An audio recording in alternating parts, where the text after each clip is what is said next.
Guys!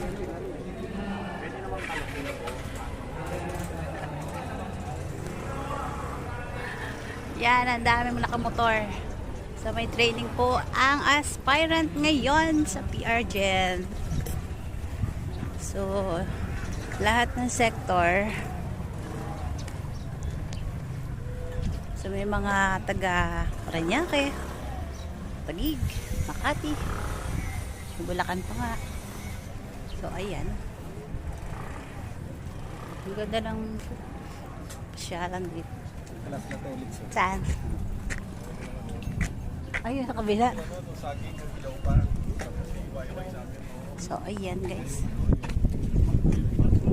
Mga PR Gen.